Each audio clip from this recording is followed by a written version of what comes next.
welcome to an episode of Loans and Keys. I got Heidi here, mortgage lender, previously realtor for several years. My name is Jesse, real estate broker in Florida, licensed in multiple states. I feel that we bring a unique perspective to the real estate industry because we're married and we've done a lot of dual-sided deals. We've done everything in real estate related to a transaction that you could do, everything from your fix and flips, foreclosures, short sales, to anything you could think of. And also we own a 2-story restaurant, so we get to meet and talk to a lot of people before they become a real estate prospect. So I got Heidi here. She's going to run through some questions and talk about some do's and don'ts, and I'm going to answer them the best I can. And then hopefully you get some insight and information about the real estate industry, maybe the restaurants too. Yeah, exactly. So I just kind of wanted to go over kind of some do's and don'ts of when it comes to purchasing a home, especially as a first-time home buyer. And me and Jesse have bought and sold plenty of properties together. We bought our first house together when we were 21, 22. And I just want to go back to that time and just ask Jesse's perspective on what is something he wished he would have known when he was buying that house that he knows now, but he didn't know then, that he wished somebody would have told him. Yeah, I think immediately what comes to mind is I remember very explicitly doing the final walkthrough, and I was telling the realtor that was showing us at the time that we had all these grand plans of doing all these things to this little 900 square foot house on a half-acre lot. And then I was going to say, it's 3 bedrooms. It was 1 bathroom and a galley kitchen.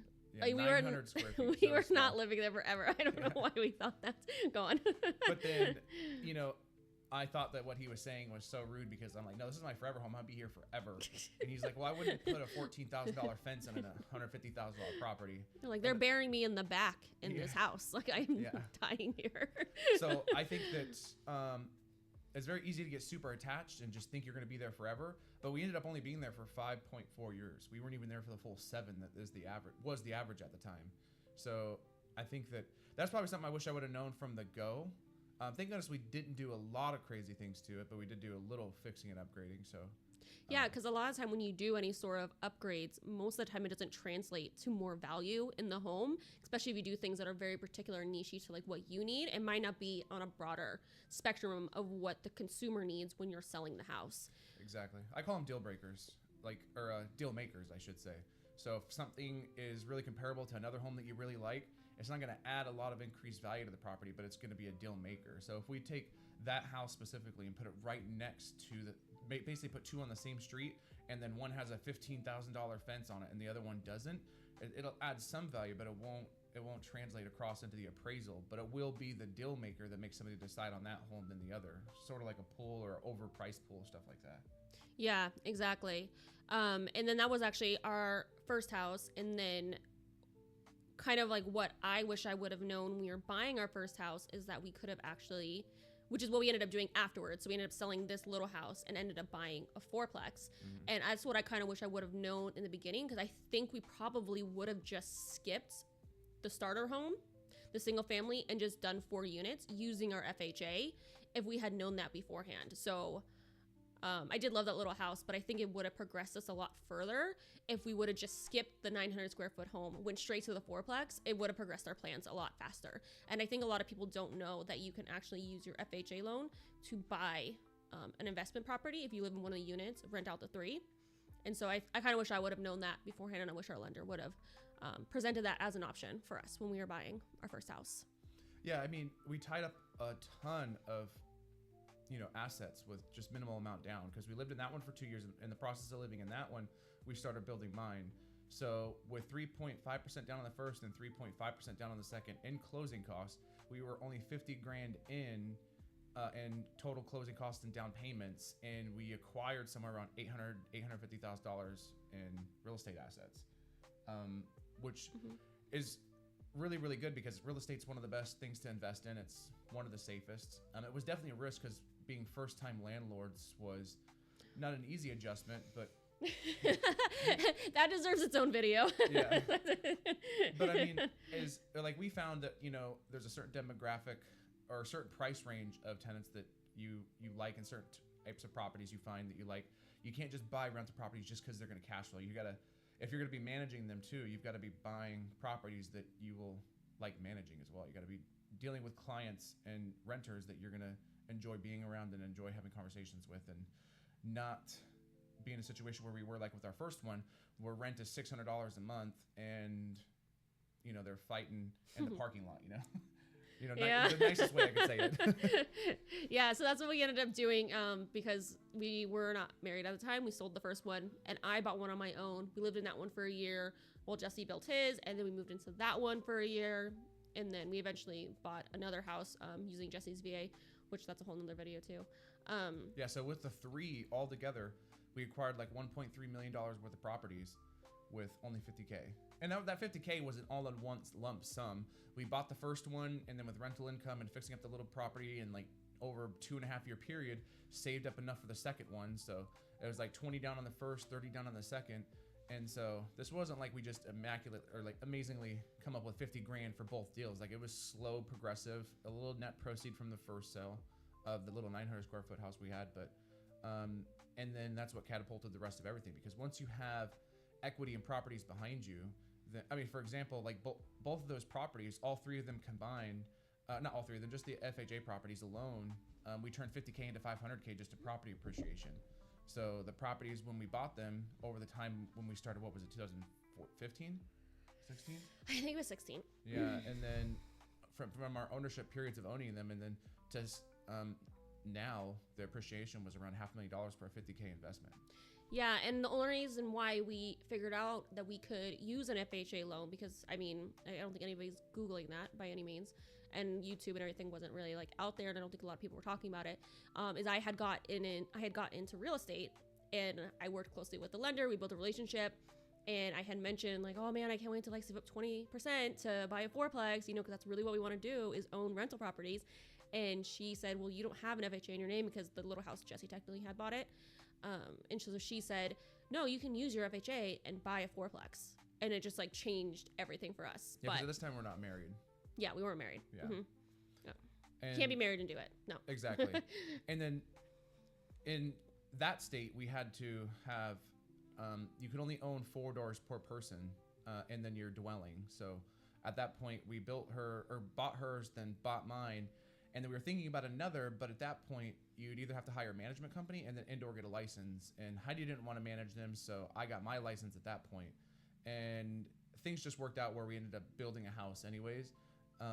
But fruit for thought is when you're doing this, and if you're going to manage them yourself, you can only have up to 4 doors before you have to end up managing or hiring a management company, and then Indoor getting your license to manage them yourself. Hey, Jamie, it's Heidi. How are you? Good. How you doing? Good. Yeah, so... Sorry to keep you away from work on a Monday morning, but Oh, no, you're good. the question I was asking Jesse was, we're going to be building this house, and we're buying the lot cash, and then we're going to finance the construction, but we'll probably put another $100,000 down on the house itself. But anyways, make a long story short, how does that work? So if I'm building, I know I have to pay interest on the monies that are being borrowed for the build, right? And then at close, like when the house is done and we get the CO, certificate of occupancy, then we get that, then we close on a permanent loan. Is that how that works? Or I've never done this before. For a new construction? Yeah. Yeah. Construction. So are you like asking like when your rate is actually locked in? Yeah. When is it actually locked in? So I don't know what Space Coast does, but traditionally you can only do a 90-day lock. Sometimes you'll do an extended lock, which is what but you'll have to pay like fees for that. I'd have to look at like what our matrices has for like fees and stuff like that. But so usually it's a 90-day lock for a new construction. So it just depends on what Space Coast is. So probably I would look at whatever paperwork they gave you, because probably whatever interest rate they gave you, you're technically not locked into that. So it's going to probably float. So it just depends. I'd have to like take a look at it and see. So it'll float until okay, the house is done. Now that the house is done, we're gonna lock in, let's say, a 10-year or 15-year mortgage rate, right? That's when we would lock in. Let's say the house is finished in May of next year. Then at that point we would lock it in and say, okay, now the construction's done. Now we're gonna have a mortgage, on the house. So it just kind of depends, but we would probably lock it in 45 days before it's done. We'd lock in that rate. Okay, before it's done. Okay. Yeah, and then it has to be finished within that 45-day period, or there will be fees associated with it, and then just depending on who your realtor is or the builder, sometimes they'll pay to extend it after that point. But we want to make sure that it's going to be done within that 45 to 60 day period. And then that's pretty much when you would lock your interest rate. So you would know 60 days before it's actually finished being built and you actually get the keys. But sometimes they'll do like 6 months. Like some companies do 6 months. So it just kind of depends. Well, and the interest rates, what we see is we expect another, 2 or 3 drops this year, figures in election year. And then we have next year, Jesse said, possibly another drop. Yeah. So I don't think I would pay for a 6 month interest rate lock right now because I think it's going to go down. And once you're kind of locked into that 6 month interest rate, sometimes they won't let you relock it. I have to look at my company. I'm just saying in general, sometimes you're stuck with whatever you have. Okay. But I would like to see whatever cost illustration they gave you. And that way I can just kind of see if we can maybe get you a better deal on that. Yeah, because if you're talking about a 50... I haven't received anything from Space Coast yet. Oh, they haven't given you any sort of like cost illustration or like a breakdown of like payment and what? No. Oh, okay, gotcha. No, they haven't really given me anything. We're just starting. We have the plans drawn up. We're finalizing those. Oh, okay. We're gonna buy the lot cash. That way, it makes this process a little bit easier for the company we're buying the house for. That's building the house. The company that's building the house owns the lot too. Actually, the builder lives right across the street. He's built all the houses on this street, so that's why he's a good quality builder, and everybody we've talked to trusts him. They praise him for how he does. I mean, it's very good. Professional, very meticulous. Oh, good, yeah. Everything's done right. Sometimes that's hard to get with a builder. Sometimes they're just slapping things together. This guy is. Wish for the best. He built it like he's gonna live in it, and it's. Oh, and that's nice. People have said that. Yeah, and he, like I said, he lives right across the street. Oh, cool. Yeah. So all his neighbors, he's built their houses. Oh, that's awesome. And he lives there too? Is that what he said? Yeah, he lives right across the street. So he's got to do a good job because then he's not going to invite it to the block parties, Oh yeah. This neighborhood has a lot of parties. I can tell you that. It's a 55 and up neighborhood. I'm 62 years old. My wife's 50. Well, she's gonna be 59, and I'm gonna be 62. But anyways, yeah, it's 55 and up neighborhood. So it's there's a lot going on. They have their own. We have our own private boat launch, boat ramp and stuff. We have a private dock. We have that sounds nice. A community center with a community pool, and we have pool tables, ping pong tables, pickleball courts, the whole 9 yards. And it's very competitive. Yeah, that's awesome. There's always something going on there. So I can try to put together a cost illustration, but I still want to see theirs. So I don't want to give you mine and then you go there and be like, oh, well, they gave me a better deal. Because the thing about interest rates is they change every single day. Sometimes twice a day. Yeah. So if I give you something, I don't want to give it to you, and then you're like, oh, Heidi's so much higher. It's like, well, let me compare it to what they have at that point, Yeah. Well, I know that one thing that the builder says that the reason they like working with Space Coast, the one reason is, and they've dealt with them on a couple houses, is no sooner do they ask for money. Okay, we need money for lumber, we need money for this, whatever, for this other project. Once that project is done, I guess Space Coast sends out somebody like an inspector. Every step of every project, they apparently send somebody out and they inspect it, whatever. I'm like, what? Really? Yeah, that's probably for their financing because they probably have to do that for their financing. Yeah. I just thought that was really interesting. Wow, they're that thorough to make sure. Okay, this was done, this was completed. Yeah, the trusses were done, the roof's done, all that, and then then I guess they release the money. Or I don't know how all this works. Oh yeah, no, that's good. That is good because then they're just not giving him a giant check and then hoping he's doing what he's supposed to do with it. So yeah, that's pretty much a construction loan. Like they give it in phases. They give you like 15,000, 20,000. You have to complete it and then you have to sign off on it. We do the same thing for people that like want to renovate their house. It's pretty much almost the same exact thing too. Okay. Yeah. Well, I'm going to send Jesse over the land contract that I have right now. And another thing is, since I'm building on the lot that they own, and I'm gonna buy the lot. One of the things is requirements is I have to use them as a builder, which and that's what all the lots he sold is that he says, hey, you have to use me as a builder. I'm like, okay, I do.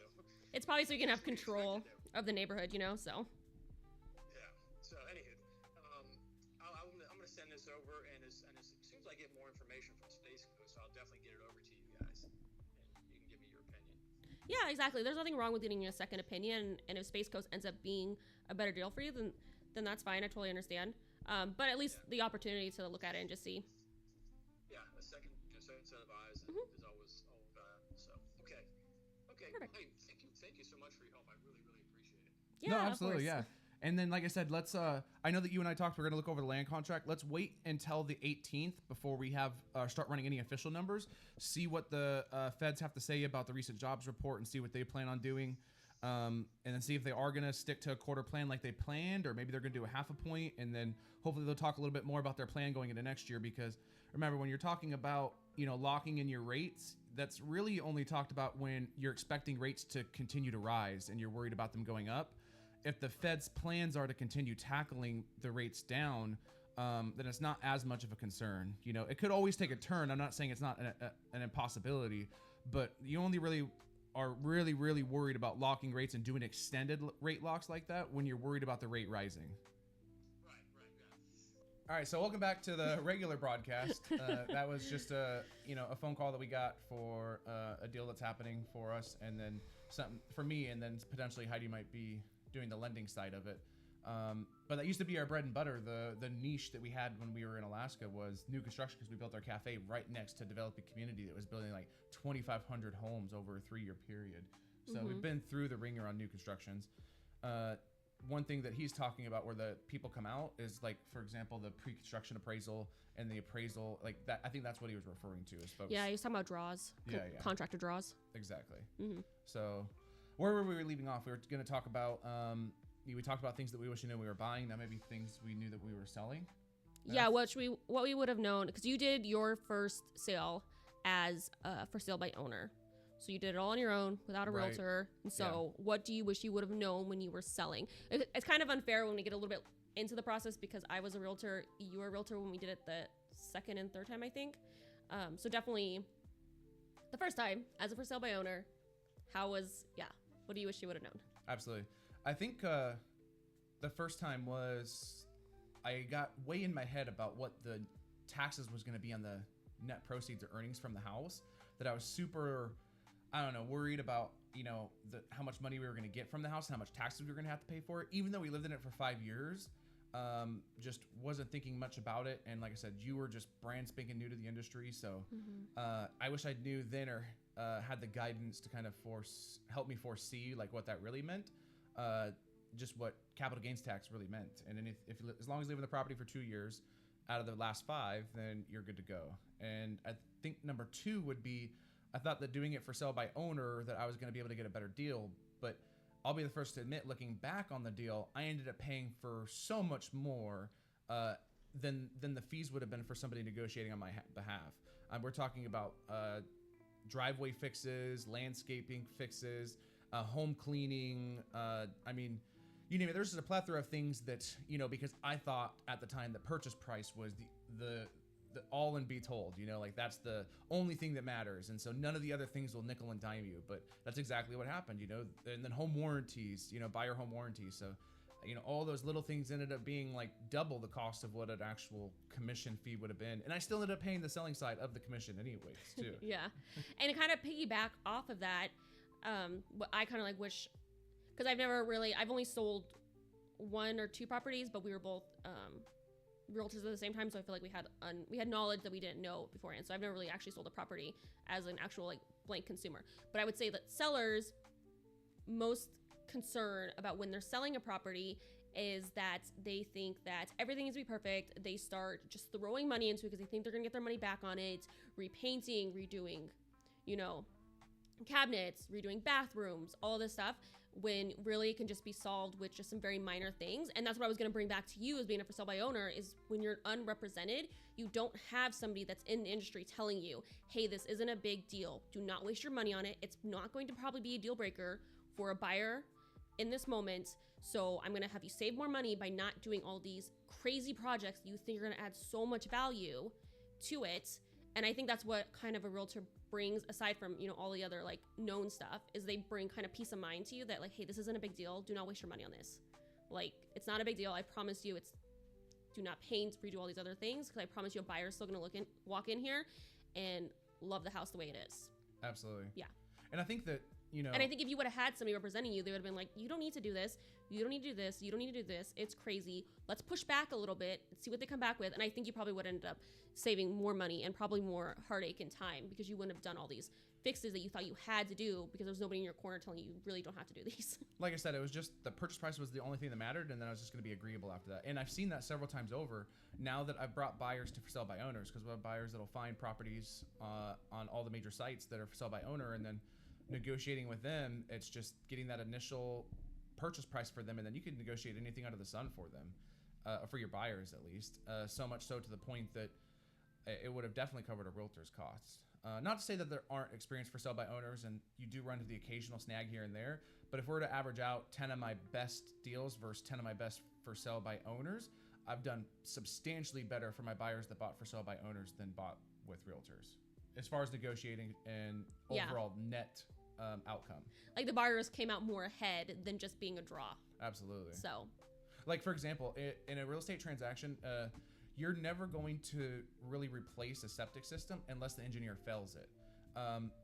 Especially if you have good representation on the other side, they'll just say, hey, that's too large of a ticket cost. We'd rather the deal dissolve and find another buyer on the market that's okay with it. But if for sale by owner, you could be like, hey, it's at its extended life. It's not gonna go any longer. The buyer really wants it redone. And as long as the seller gets their purchase price, they're gonna likely do it. So it's just one of those things that for sale by owners, don't do as well. Negotiate. mm-hmm. Because it starts at the beginning of the transaction. Because for sell by owner, they've got to show the home, they've got to follow up, and a sell by owner is not only showing properties to realtors, they're showing it to every Jack and Jill. So it could be a qualified buyer, non-qualified buyer, random people off the street So that just had me in the driveway already. Exactly. So they could be getting really, really burnt out. So by the time they get to a point where they get a purchase price offer, but then there's maybe other contingencies that they may or may not have done before, they're exhausted and just want the deal done at that point. Yeah, they're like, I just don't even want to do another showing at this point. I'll just take this one. Exactly. As long as it's got my purchase price. And when it comes to spending money on getting the house ready, obviously there's markets and times where it behooves the seller to try to invest some time painting and doing well in the house if finding a buyer's hard. But if you're going to have 20 showings before the weekend's over, just concentrate on the initial curb appeal and the entry threshold, just the corridor through the door. By the time people enter through the front door, they've made up their mind. They've got to the point where they've decided if they want the home or not, because they've seen the pictures online, they know the square footage, they know the area. At that point, it's just reaffirming their thought process and them just selecting the property or not. And I'm telling you, there's been several times over where a buyer opens the door and then one of them checks out immediately, like, nah, this isn't it, this is not for me. And and you can see it too. You can just see Absolutely. it, like almost the eyes glaze over and they kind of just they stop. Yep. And then you kind of push them in. I've shown so many properties and seen it, and it's just the little things that add up. The cat claws on the weather stripping in the door, the dog bites on the inside, trims chipped, tiles cracked, just all those things on the initial threshold can just give a representation of what the rest of the property is going to look like. Like if they don't open the door and the first words out of their mouth is, "Oh my gosh, this is so nice," lost them. Right. Done. So for example, when somebody opens the door, they're going to be like, this is it. Like, this is the home. And then let's just say that all those things I just mentioned were wrong in the rest of the house. Let's just say all those things are hidden in the rooms and kitchens and bathrooms and everywhere else. People will then at that point convince themselves to like the home because their initial impression was great. Whereas if the initial impression was bad, but then because all the stuff is in the entry threshold and then the rest of the home is bad, they're going to be trying to convince themselves, okay, it's not that bad, I can like it. It's just a completely different mindset. I mean, it's hard to explain to somebody that hasn't seen it happen hundreds of times. And like I said, it's not something that I caught on to in the beginning either. And I don't even know where in my career that I cared so much about the entry threshold. But, people do care about curb appeal, but it's like they want to get in and they want to make that first impression. A bad smell too, like it'll just set somebody off. Or overly oiled smell, candles, like it's just, there's so many little things that go into that first. It's just like a first impression when meeting somebody. It has to be perfect. And so that's why when I'm doing a pre-listing presentation and talking with the seller that's going to list, your entry threshold has to be spot on. Everything has to be. Shoes have to be stacked right. Doors have to be painted. Handles can't be loose. I mean, and add on to that, do not let people enter through the garage. Absolutely. They need to come through the front door. I mean, now we're just giving listing tips and tricks. Yes, they have to come through the front door. Yes. Absolutely. Like one thing is my pet peeve is when I first started, I'm not gonna lie, I did this. Let's just say the home has a detached garage and the lockbox is on the garage because I don't know, maybe the lockbox just hits the door the wrong way, rubs it, and the seller just wants it to be in the garage. That's fine. But when I first started, I would always just, okay, we're right here. Let's just go through the garage and then we'll go through the house. You don't do that. You bring the buyer through the front door. Their first idea of the property has to be that barrier to entry, that entry threshold, that corridor that's going to set their mind for the rest of the walkthrough. Because you never know what you're going to open up when you see that detached garage. Could be just all their home stuff just stacked in there. Like, oh, this place is crowded. They can't get an actual representation of the size of the home. Maybe they're doing taxidermy. Hoarders. Hoarders. They're hoarders. Yeah. So the entry threshold's got to be we've spent way too much time on entry threshold, but like I said, it makes and breaks deals. It really, really does. It does. More so than overgrown lawns, more so than unkept curb appeal. I'm telling you, it's the entry threshold. Because, when it comes to outside, people believe that, I can just fix it. As long as there's not a hole in the building or siding missing, for the most part, they're like, grass, foliage, anything they're going to be able to fix. So, yeah. I don't know how we went from things that I wish I knew from selling then into trying to train people how to be realtors, but here we are. How to get your house sold. Yeah, I don't know how long this video has been. We're supposed to keep these relatively short, but with the call, it kind of threw everything off. And now we've got actual jobs to do, so I think we're going to conclude and kind of end it on that note. We're going to roll these out once a week, and we'll put highlights on TikTok, so make sure to follow us on those outlets. And then I think, do you have anything else? No. If you like this video, leave a comment, subscribe, give it a like. We really appreciate it. That's the biggest thing. Just leave a comment. Ask a question that might give us topic for the next video and or next things to talk about. But the comments mean more than likes, I think. I'd like the comments, definitely. Yeah, let's get some comments. That way we know kind of what you want to see in the future, and so we know what to do a video on. Exactly. Awesome. Also, we're just going to rant about random things, which maybe you might like that. Yeah, we are. This is our first one, so we're really not on script at all. But that's okay. Awesome. Well, thanks again, and we'll see y'all next time.